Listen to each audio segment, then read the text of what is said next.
కాళేశ్వరంపై CBI విచారణకు అప్పగించాలని assembly నిర్ణయం, సీఎం ప్రకటన.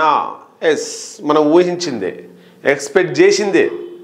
ఏంది మరి ఈ కాళేశ్వరం విషయంలో 665 పేజీల విచారణ కమిటీ, పీసీ ఘోష్ కమిటీ తీసుకొచ్చి రాష్ట్ర ప్రభుత్వానికి తెలంగాణ ముఖ్యమంత్రి రేవంత్ రెడ్డి చేతిలో పెట్టింది.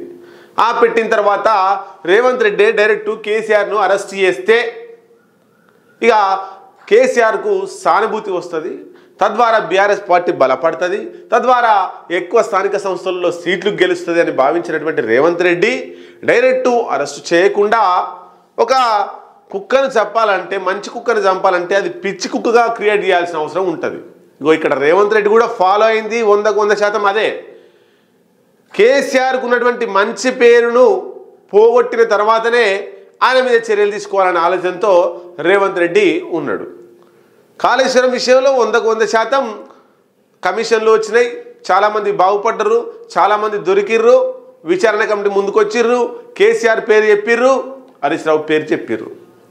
రైట్, ఇట్లా జరుగుతున్న తరుణంలో మరి ఇప్పుడు నిన్న అసెంబ్లీలో అంటే అరెస్టు చేయొద్దు, ఈ విచారణను అసెంబ్లీలో ప్రవేశపెట్టొద్దని హరీష్ రావు, కేసీఆర్ వేరువేరుగా హైకోర్టు దగ్గరికి పోయిర్రు.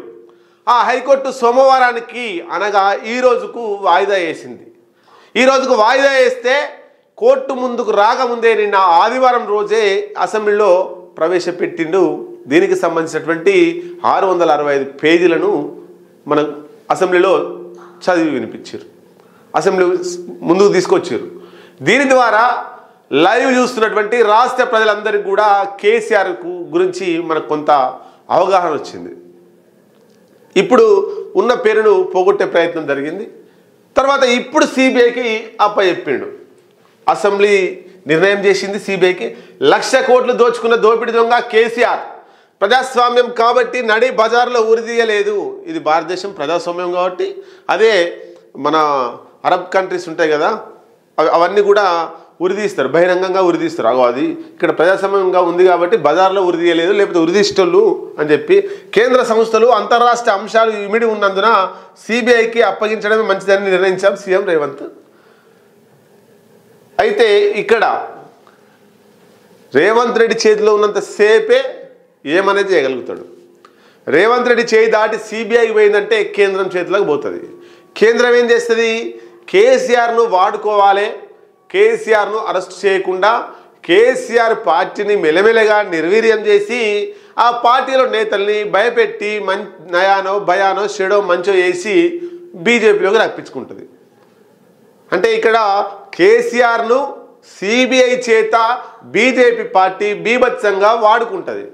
మొన్న ఎట్లయితే పార్లమెంట్ ఎన్నికల ముందు కవితను అరెస్ట్ చేస్తే జైలు నుంచి వెళ్ళి బయటకు తీసుకొస్తాం, ఆమె ఎంపీ ఎన్నికల్లో డమ్మీ అభ్యర్థులను పెడితే అని ఎట్లయితే రహస్య ఒప్పందం జరిగిందో, ఇప్పుడు కూడా బీజేపీలో బీఆర్ఎస్ మెల్లమెల్లగా విలీనం అవుతుంది.